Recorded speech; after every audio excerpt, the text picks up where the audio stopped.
Okay, now I'm going to talk about Movie Tunnel Productions. It is an Indian film production and distribution company based in Hindi.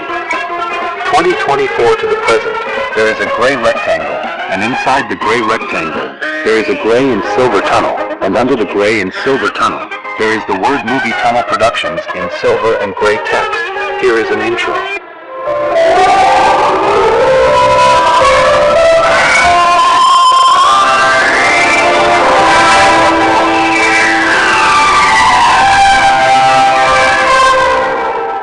Has been the previously neutral Nordic country.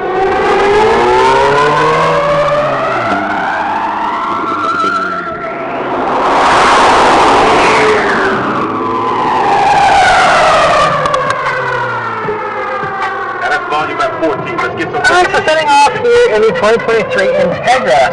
So the first thing you notice about this, so we have a really nice low axis and a little bit of a heavier steering weight compared to the Grand Highlander that it shares the platform, and some of the mechanicals with here as well. But I just love the steering. I think it's a little heavier here for the X-Sport version. There is also with the sport mode you can tighten up the steering even more with the sport steering feel. But other things to note here, you also notice the brakes. So the brakes here in these Carbon Max vehicles, the direct bore system is what that's called. The same thing where you have the 2.4 liter turbo motor and a couple of electric motors along with it. The regen braking is really well done, but every once in a while it feels a little wooden, and you'll feel, especially down the high with Max stuff, it's a little grabby every once in a while. It's totally fine with time. It's very mild with the grabbiness. It's not as intense as like some of the performance vehicles might be. But just occasionally you have to focus a little more on being smooth with your braking.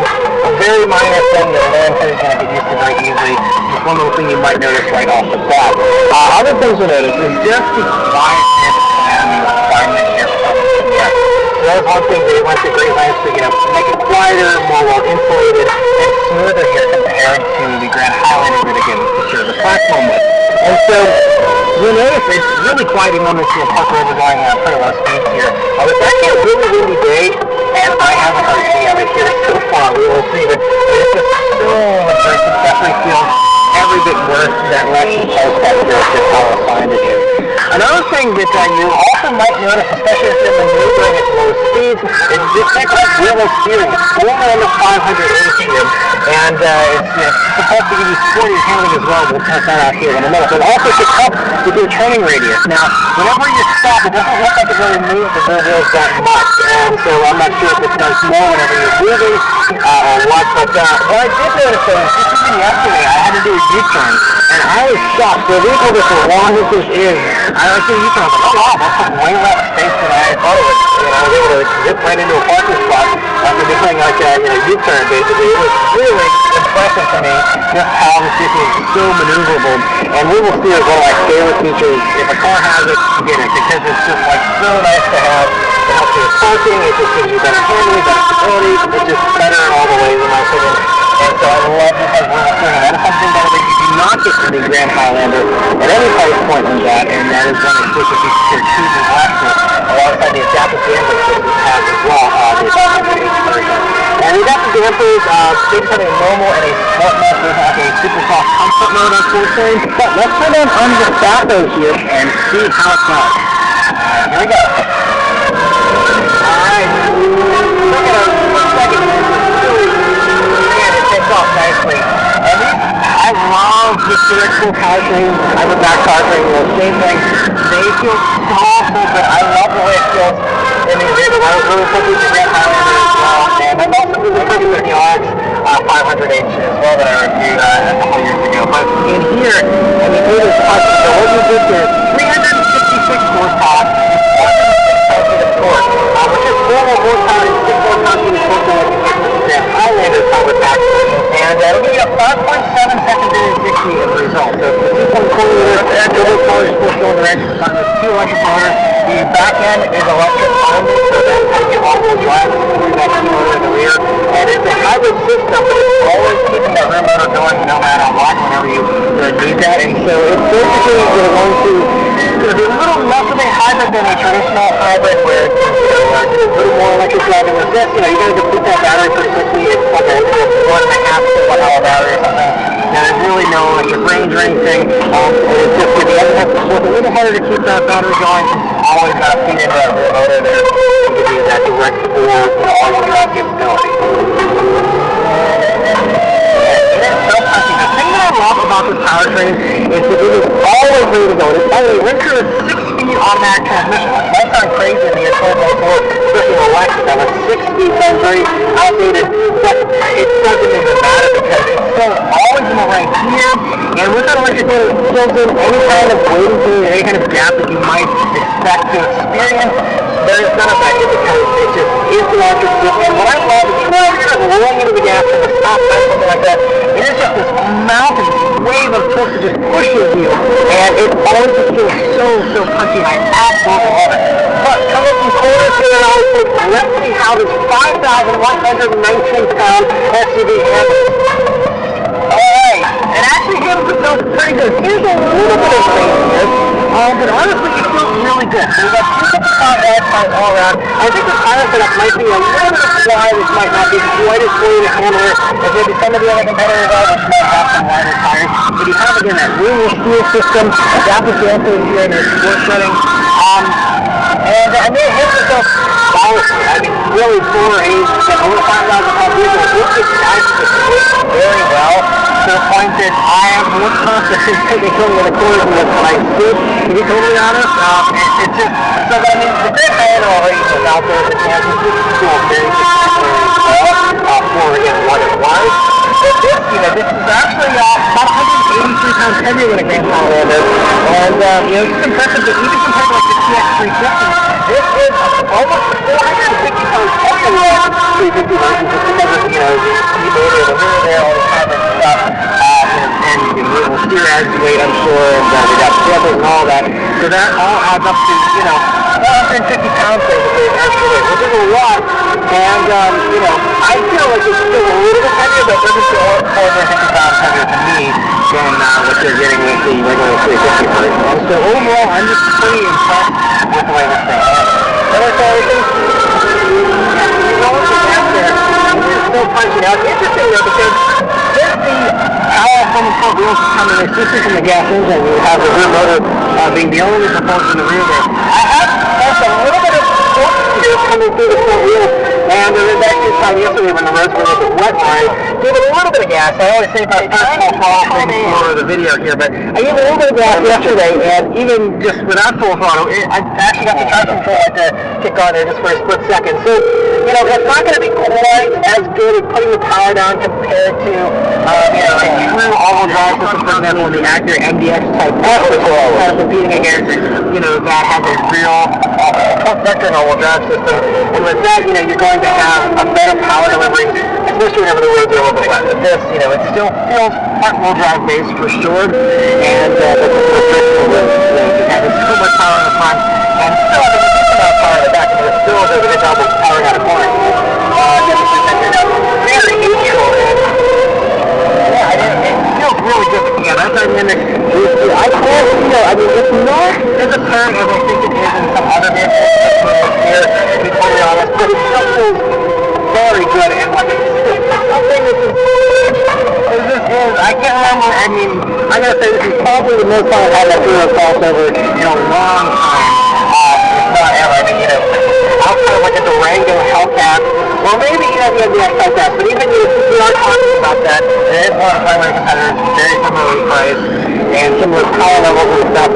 I feel to say that I think this actually felt slightly flatter. The MDX Type S, was good, but felt a little more bony, it was a little more lean, and just a little more bold, to be honest, compared to this. But anyway, because honestly, no one's going to be pushing these things like a sports car, but just know that if you're getting the F-Sport version in hopes of it actually feeling sportier, you're going to be satisfied, I think. It really does feel very sporty for something like this. So, other things here now, we're going to go ahead and pop it back into the normal mode. I'll go how this Super Famous System has the driver right here on the screen on this little quick access thing, straight into them.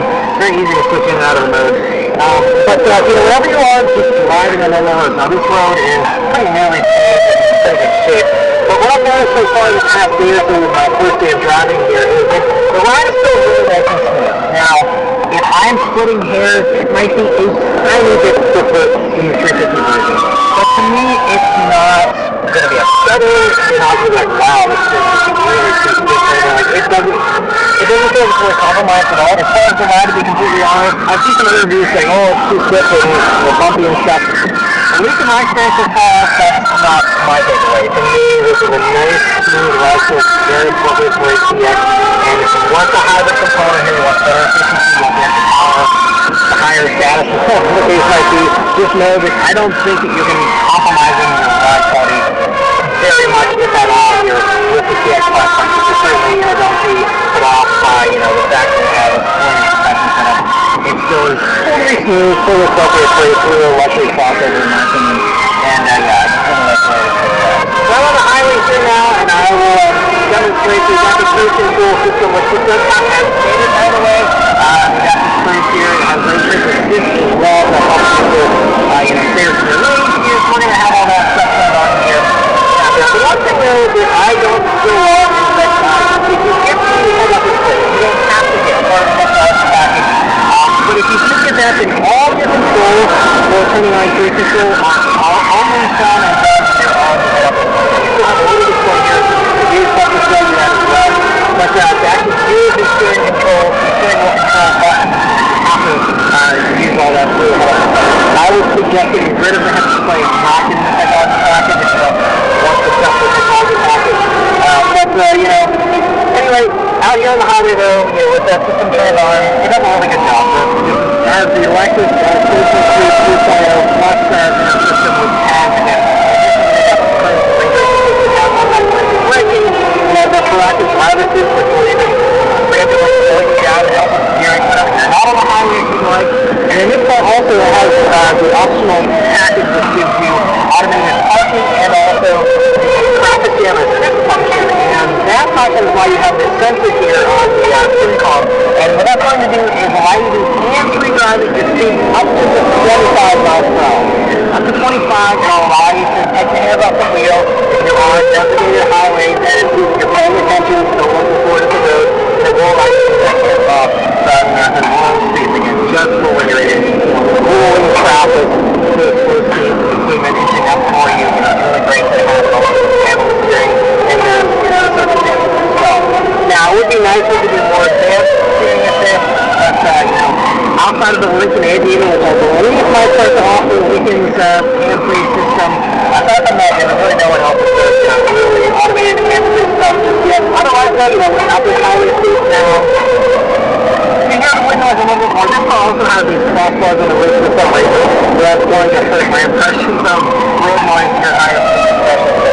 And feel wind, unless you want this crossbars on, it's something you're not going to experience. But we're going around the Jet corner here now, and it's doing the steering assist really well. I just kind of have my hands on the wheel here, just to keep your hands on the wheel, but it's doing all the steering for me there, and just confident and persistent. And one of the better systems, I think, to take place. Lane keep assist system too. I'm pretty confident we're keeping track of road lines, giving a good steering assistance, steering well, and staying reliable. So, I didn't get a chance to drive out in Texas when I first had a chance to drive this vehicle a couple of months ago. It is the base engine, the one that Lexus plans to account for most of the TX sales. And it's been a while since I had a chance to drive this new 2.4-liter turbo without the electrification. This is a replacement for the naturally aspirated V6. And I have to say, first impressions for the TX are pretty good. I mean, yes, the outside of this car kind of just looks like a Royal Highlander, but the ride quality of this premium trim with the 20-inch wheels is really good. The visibility is also great. The car just feels really solid. And with 275 horsepower, 317 pound-feet of torque, a really high torque rating, actually.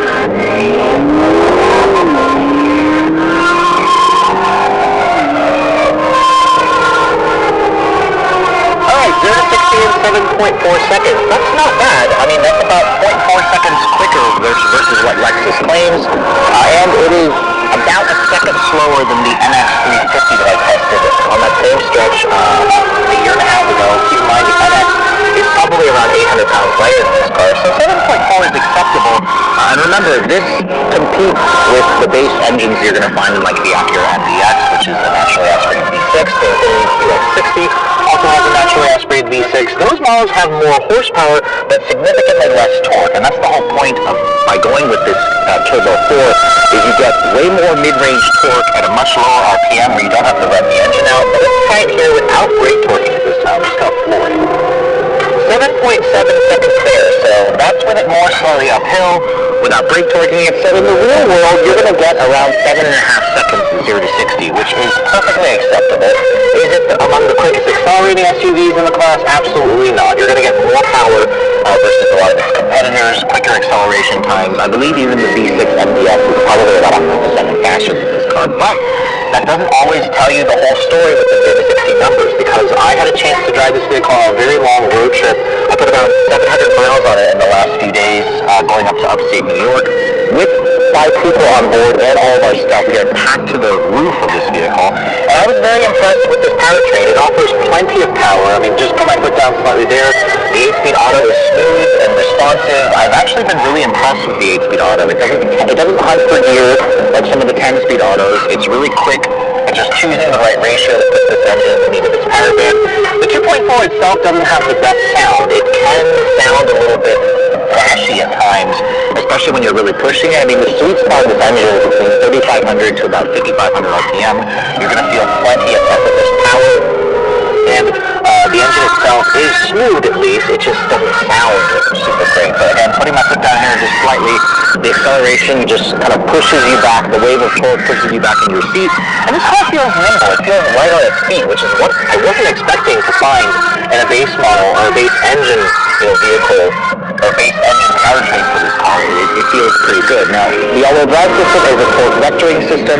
You can feel it send power to the rear axle and side to side at times. Nothing like Acura Super handling all-wheel drive, but this is actually a mechanical linkage between the engine at the front and the rear axle back. Remember, the hybrid version of this car just has a separate electric motor. There's no physical connection between the turbo engine and the rear axle like there is in this car, so you get a different kind of all-wheel drive system. Overall, it's really nice out here on the highway, and basically we have all the safety tech here, much of it.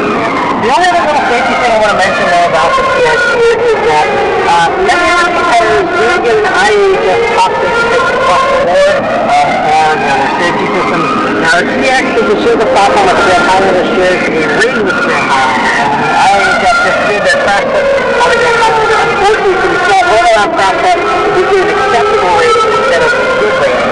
And as a result of that, it's got it ineligible to be on the top safety fix plus award. Therefore, the top safety fix plus at all.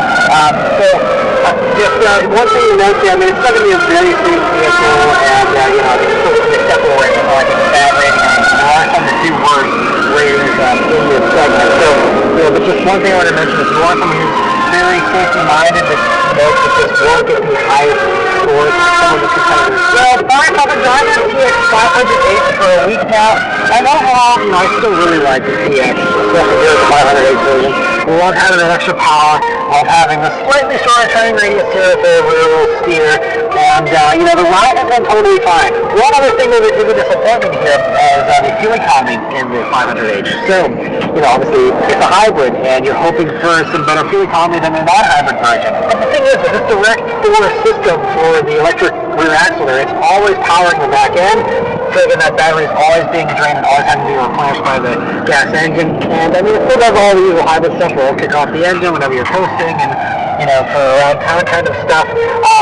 So that's certainly nice, but, it still is just not going to be as efficient as some of the regular hybrids you see from Toyota and Lexus. But, they are having the plug-in hybrid version with the TX 550H Plus that's coming, and I think that's going to be the one to get if you want to have the actual good fuel economy, also having the, electric range of that one. This one is still marketed as a performance thing, and for good reason. I think it's about having that extra power and not so much, the extra fuel economy, because I've gotten 20.1 mpg here. These are rated at 27 mpg in the city, 28 on the highway, and 27 combined. So, I mean, usually, it is winter time, it's very cold. I've been doing some longer warm-ups and things like that, but still, I haven't been sitting with the car idling for hours on end or anything.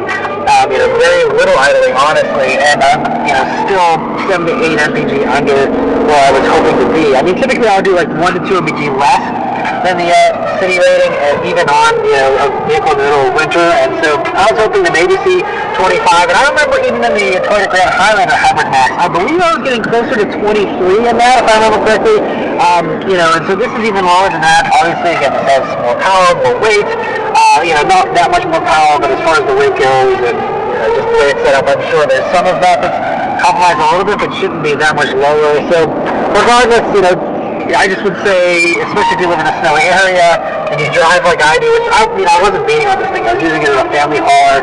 I'm not driving like a sports car, but still, it shifts at around 5,900 RPM. Wow, 7.3 seconds there, so brake torquing, it actually slows the car down.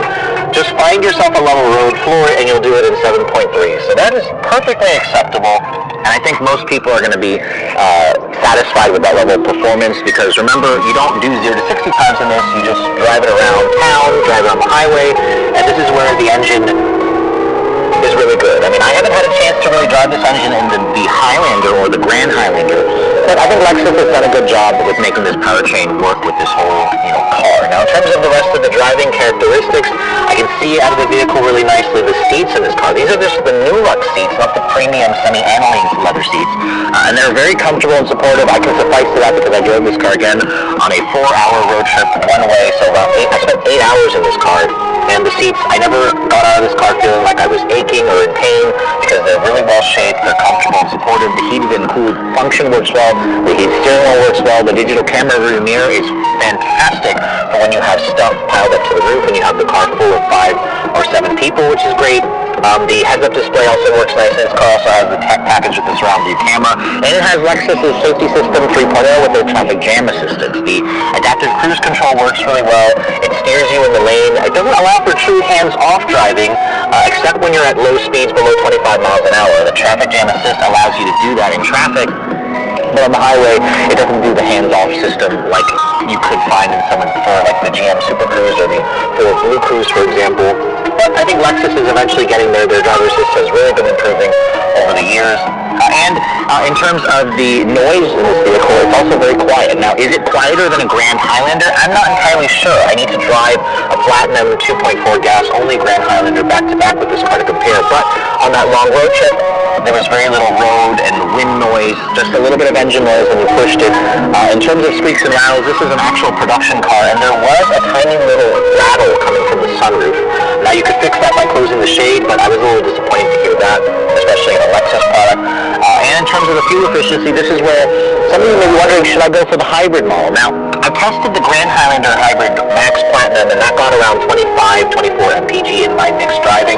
In this car, I was averaging around 18.5 in mixed driving. On the highway, the best I could do was around 23 mpg, which isn't wonderful, but this car also is fairly new. It only had 1,100 miles on it when they dropped it off. Right now it has around 1,800 miles on it. So I suspect if you break it in a little bit more and you drive it, in less crazy conditions where I had it with a full load of people and stuff, it should be able to get closer to that 26 mpg. I mean, 23 was perfectly acceptable. You have an 18-gallon, just under 18-gallon fuel tank. And the trip computer at Max was showing around 310 miles of range on a full tank. Now, that is ultra conservative because when I filled this car up when it had only like 18 miles of range left, it still had 3 gallons left in the tank. So I'd say you could do around 350 miles right now on this particular car on a full tank, which isn't wonderful. The hybrid is going to get you a little bit more range. Obviously, you can get around 3 to 4 mpg better. The plug-in hybrid TX is the one I'm hoping to get my hands on for a week later on.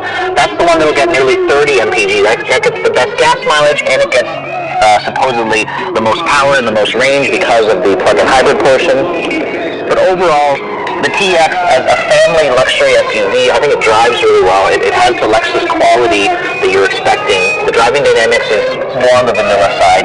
The interior styling is definitely more on the vanilla side. I wish Lexus had done a little bit more to give us more in terms of just luxury feel. Although it feels nice when you touch it, it just doesn't look very impressive. But overall, just keep in mind you may not hit high 20s for these as a fuel economy in real-world driving. Again, it'll come down to your area and a million other variables. Your mileage will vary, as they famously say. I think it is maybe 1 mpg better than a regular TX350. I had that for a few weeks ago.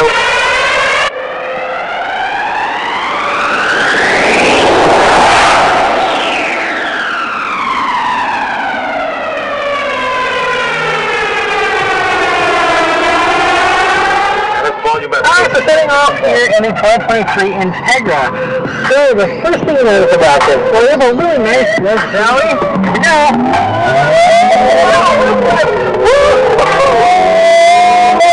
Wow. All right. Actually, I was expecting, honestly. So we have the revised GTO 4-cylinder turbo engine that's 315 horsepower, 10 pound-feet of torque now, which is 9 more horsepower and 15 more pound-feet of torque than before. And I don't know, man, this thing is really on. I mean, it's been a little bit of a cooler day today. We're on summer tires, but it's still 50 degrees, so it's not like these tires can't handle, these temperatures. It's really just impressive. I'm also, by the way, using a normal traction control mode, and still gave this a wheel spin, which is great. I love that part of that drama, and I'm glad that there's some wheel in there. But of course, with the mechanical limits that we have in these, it's still very even as the way we're putting the power down there. I also have the engine sound and the auto mode. I have the loudest setting. I'm in the individual mode, which is here for this type of order for 2023. And so it allows you to customize all of the different parameters there. Make it exactly how you want it. And we're coming up to some background here. And I have the suspension, the adaptive suspension that it's sport mode. It goes up to R for 6%ing, more comfort for the booster. But, wow. Okay, so really love the steering to improve the feel and all about this. One thing that I probably always had great steering, especially this previous generation Hypothesis. You really can feel the mechanical elements work here. We can see there's a little bit of wet, damp patches on this road because it rained yesterday. But it's really impressive how you can feel the limits of this really clawing away at the pavement here. Especially considering that all of have wider tires. So I think one of the biggest value improvements here on this vehicle for this year is the fact that we have 65 wide Michelin Pilot 4-4 tires here on this. It's 20 millimeters wider than before. So I mean, a huge tire upgrade going up to 20 is a big deal. You usually don't see that on other cars. And so, a little bit of dampness there. It was spinning in third gear and, 3,500 RPM here. So, man, I love how really sucked into the corner there. Kind of, get on the gas early coming out of the corner and then dip it down to the corner. They flew way better than it should. And it is really impressive. Wow. I really like the previous gen quite hard, but this honestly is just impressing me more than I was expecting just off the bat here. And then also the American people weight is really low. So I think it's about 67 pounds or so heavier than before, but it's still under 30 pounds, 31.88 for the turbo here in these type cars. And so that also really contributes to this very life-saving vehicle. And the fact that they also spread out the weight a little bit more. So the wheelbase is 1.4 inches longer than before the 11th generation of the Civic, and so that helps you for sure. Grab that down to the man, everything this collection goes though is impressive. Man. Yeah, and this one also is fantastic. Certainly helps to really highlight this car is this kind of stuff is what the car is built for. But yeah, I mean, really impressive as far as the wheelbase goes in long enough to be more stable and time to run. Also the traffic wire, 1 inch wider in the front and 1.75 inch wider in the rear. Alright, well, ropes coming out of the corner there. This thing is awesome coming out of these corners. It is massive, wow. And also the standard adaptive setting here is really nice as well. So going off with the it's still appropriate, but it's not, rattling your filling down your teeth or anything, with it. And, the armor should be a little thicker. I'll try that out in a few minutes here, but as of right now, I love this sport mode here. And, some of the best adapters they ever had. I was so blown away, especially with the refresh of last generation for this type of armor. That was really amazing how it went from being a magic carpet ride comfort mode to being like race car fit in armor. And we could how this shows that here, for that second. But just from a grip standpoint, having wider tracks and wider tires, and more spread out wheelbase, I mean, all that's going to make this feel as good as that engine-wise. And again, it's not like the previous generation type of like amazing in every way, but this certainly, I think, moves the ball forward in a significant way. And so good. I love it. So I'm not going to blast here. Oh, yeah, the grip is forward. tire, just in general, and so it's really glad that we're able to go for those here on this one. If you do want even more of it, you can get that sport cup tires just called at your dealer. It's not a factory option, but it's a dealer option. You can have them put on. They actually did develop a specific Cup 2 tire for this part. It's a specific one above the Aqua Rack Cup 2. It's designed and engineered for this car. If you want to have the absolute best like this car. Brakes are also great. It's got a little park around it, quickly slow down, and 13.3 or 13.8 inch rotor in the front. 12 inch rotor is a very good 4-piston front caliper that Brembo's really creative cars. Let's see, now we're going to bump here, up here, and definitely bouncing us around a little bit. It's not fucking fired up so hilarious. Turn up the backer. Man, oh man. Alright, then some laps here. And it's really impressive. I gotta say, honestly, the only real player that has all-wheel drive and this much power the GX-R. I'm not driven that on normal roads, so I can't say from a street standpoint how that compares. But driving GX-R, I did drive around like little street courses at the track and taking the GX-R around the track. I gotta say that I think I like this a little bit better. This feels a little less sneaky. This thing has more punch also at the power bag versus the GX-R you have a working into it. Which is fun in its own way. But I think that this certainly feels, I mean, it's 15 more horsepower, not like that. Like this feels punchier than the GR Corolla does. And yes, it'd be nice to have all-wheel drive here. This would put the car down perfectly. And the all-wheel drive kind of thing you can do a little bit up in the GR Corolla is fun. But I also really love the front-wheel drive drama and wheel spin and just the traditional front-end kind of setup here with the front-wheel drive. It's going to come down to personal preference and what you need, but I gotta say that so far was making a very, very solid first impression. This thing is phenomenal. A little bit better. They did say the glass design allows them to have a little more straight-through design to it, so they say whenever you're up in the higher FPMs, it does open up an active valve now on that middle exhaust side. So the active valve does produce about 30% more airflow. So that's nice. Now, I still wish it was a little bit louder, but oh man, I even got a little bit of noise back.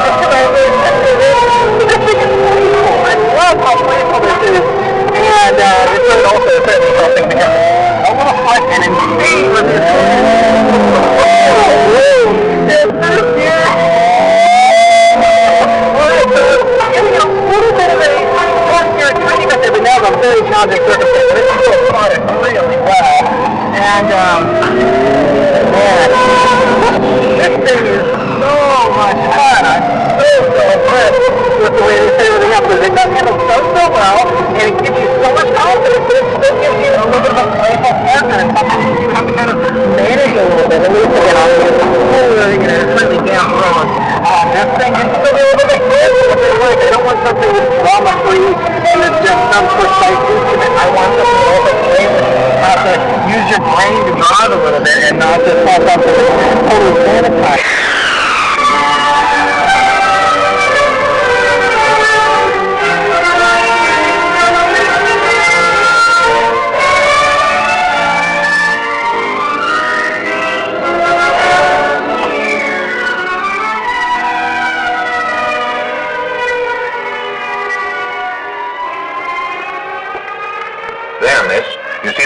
Are feeding back into the stimulus reaction activators, causing non-snaps of the motor controllers at the units. Oh, that's good. No, lady, that's bad. But your regenerative circuits are tuned asynchronously, and that causes concatenation in the intermediate amplifiers. Well, that's bad, isn't it? No, that's good. From now on, I don't think there'll be the slightest trouble with your robot. Your domestic problems are completely solved. Well, thank you very much. That's perfectly all right. And if there's anything else you want to know about your robot, don't hesitate to give us a ring. Good day.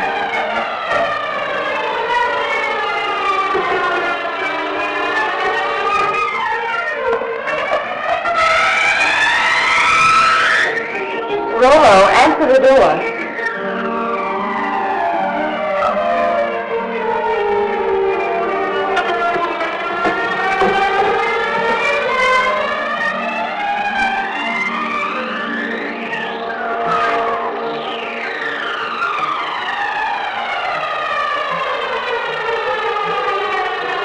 Sorry, man.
Yes, Rolo the robot, the chromium-plated butler, is just a daydream after all. But not so Rolo's little brother and sister robots, the millions of small mechanical servants that never ask for afternoons off, the amazing machines and gadgets that almost seem to think for themselves. The tiny clockwork brains and heat regulators on our kitchen stoves apparently do almost everything except read the cookbook. Thinking machines like this keep golden brown slices of toast from turning into slabs of charcoal, and keep the coffee hot until we're ready to start dunking. Then there's a tea kettle that's been trained never to boil dry. When the water is gone, the kettle simply pulls out its own attachment plug. And here's a gadget that ought to rate a bow from every dog in the country. A Fido feeder that never forgets when the pup is dining home alone and the rest of the family is dining out. What's more, it tells him when to come and get it. In offices and schoolrooms, too, robots have learned to turn on the lights. This little electric eye measures the amount of daylight coming in the windows. When the light level outside drops below the requirement for good visibility, this robot throws a switch, and the first bank of lights goes on. No robot machine has ever been accused of being absent-minded or careless at its work. Here, a robot that never sleeps nor winks, nor looks out the window, stands guard over the men who work at this giant press. As long as the robot can see the man, the press won't budge an inch, and that's mighty important on a big job like this. Did you ever hear of anyone getting his lap caught in an elevator door? That can't happen here, because as long as there's anything in the way, this door can't close. Step back, please. There's plenty of room in the rear of the car. All right, then, don't step back. Just take a deep breath and hang on to yourself. One little robot, for example, always remembers to serve drinks when it sees anyone walking around with a thirst. A beam of light is aimed across the fountain and into an electric eye. When the beam of light is broken by a solid object, such as this head, the electric eye control opens the faucet, and there's your drink. This particular device is an automatic fire sprinkler.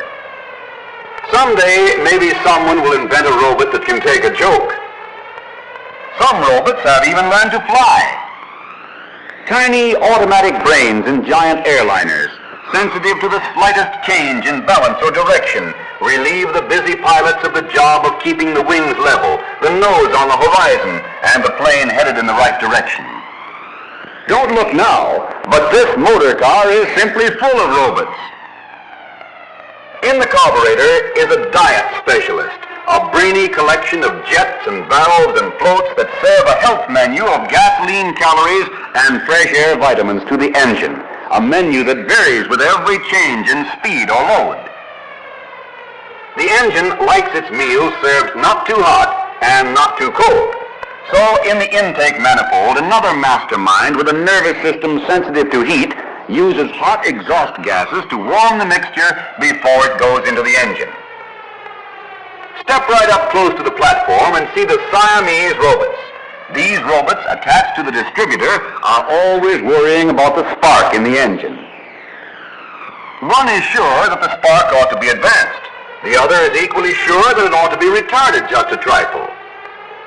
But they never argue. Each takes his turn according to the speed and load, and between them, they manage to stage a grand performance every time they go on the road. One little robot, a very small but intelligent brain, sits up back of the engine in the voltage regulator and keeps close tabs on the generator to see that the generator makes enough current to keep the battery fully charged, but not too full. And still another deep thinker rides way up in front. Its job is to keep water from cooling off in the radiator until the engine is warmed up to a good working temperature. Then, in the vacuum power gear shift, there's a robot strongman who thrives on almost nothing at all. With a bit of a vacuum, this sturdy fellow can almost shift for himself, if we'll just tell him what we want him to do. Robots have even taken up the art of dial twisting in our radios. All we need to do is push the button and listen. Driving wouldn't be half so much fun if we didn't have that phantom crew of intelligent robots to help us. Every day, in our homes and offices, as well as in our motor cars, hundreds of these little robots are doing more things for us than we realize, taking care of the routine tasks and leaving us free to live and work and play in greater ease and comfort and safety.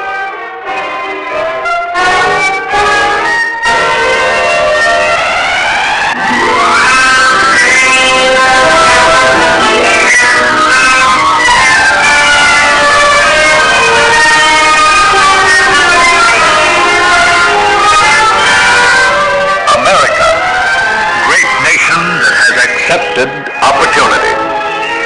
America, built on faith and courage. America, civilization built upon industry and power. The song of power is as much our anthem as is the song of courage that commemorates the great men who built this vital nation. Hundreds of thousands of manufacturing plants in these United States of America are enduring monuments to this epoch which man has created, the age of mechanical power, the age in which we live. In this century of American life, the hum of power-driven wheels is a sign of progress toward a higher standard of living, a better and a freer life, a fuller life for all. Water and turning wheels began this march of American progress in power. Crude water wheels, turning the stones that ground American wheat. Simple tasks that were a part of the greatest of all heroic dramas. The sweep of empire builders who lifted a new continent to first rank among the nations of the earth. With the growth of America, huge wheels and giant turbines were developed to utilize the millions of horsepower available from vast water power sources. Great power plants sprang up wherever nature provided rushing streams and roaring waterfalls. Power to move the machines of industry. Power to irrigate great tracts and support the production of food and clothing. Power to process metal and wood and stone. Natural power converted for the advancement of American civilization. With the need for still more power, America has imprisoned rivers behind massive walls of steel and concrete, harnessing the energy of running water for monumental tasks. Yet our progress has been so rapid, our need for power so great, that all the potential water powers of the country could not supply the energy demands of our nation today. The answer to this need in America has been engines. Engines to convert energy. Engines to produce power. Engines to help keep American industry and American civilization the greatest in the world. And so America has become the greatest manufacturer and user of engines in the world. In the history of power, 19th century America was represented by huge hulks of forged metal that were the steam engines powering our civilization. The science of mechanical engineering in America has advanced steam power until today, steam in modern high-pressure engines adds millions of horsepower to satisfy the needs of machinery and transportation. Compact engines with greater power as we grow in knowledge. But water and steam together supply only a small part of our power needs. In the United States today, a tremendous amount of power is required. At least 10 horsepower for each of the 130 million men, women, and children in America. And of all the power generated in the United States, more than 3/4 comes from internal combustion engines.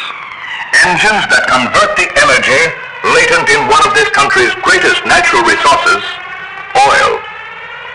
Early diesel engines, economical but cumbersome, turned oil into power. American science and American engineering prove their ingenuity as improvements make these diesel power units smaller, more practical for the horsepower produced.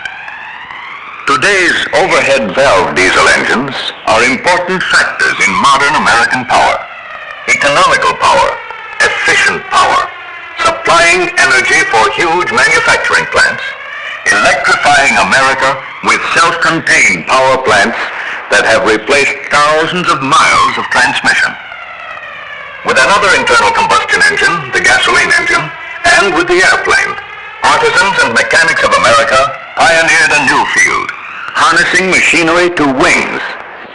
As the principles of aircraft operation have become better understood, American workmanship is developing more efficient energy and super-compact aeronautical engines, engines that must exert tremendous power to pull their load off the ground, although only 70% of this power is utilized when the plane is in flight.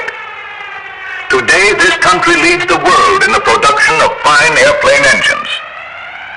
The penalty steam and diesel engines pay for their great power is in weight, although each has its place and does its part toward powering America. The diesel engine, in order to produce 1,500 horsepower, must be heavy and cumbersome.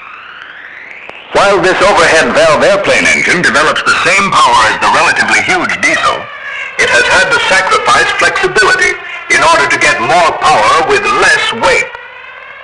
These factors have been of prime importance as American craftsmen developed and refined automobile engines. They have brought us, in this age of mechanical power, the light but powerful engines for today's automobile. The automobile engine is the greatest single example of American leadership in power, of America's capacity for skilled work in mass production. The American system of producing these automobile power plants is one of accuracy, measured in 10,000ths of an inch.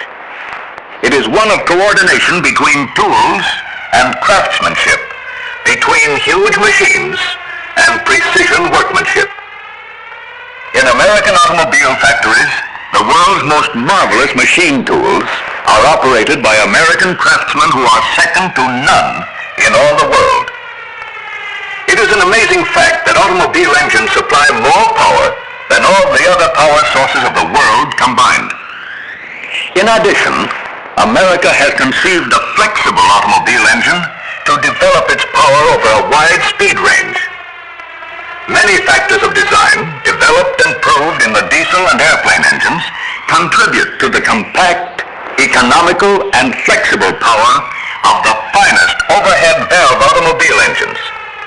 Sturdy, dependable engines whose power output is under complete control at all times. This is America, the nation of accepted opportunity, producing 5 million motor cars and trucks a year to add to the already huge supply of available power. It is a dynamic age for America and Americans. Railroads, automobiles, ships, farm machinery, airplanes, all with power to serve us. Civilization is built upon power, and here in America, we live in an age of mechanical power. We have developed our natural resources. We turn water and coal and gas and oil into power. American artisans are building the greatest engines in the world, and with them we are converting our natural resources into energy to work for us, to make America the most powerful nation on earth.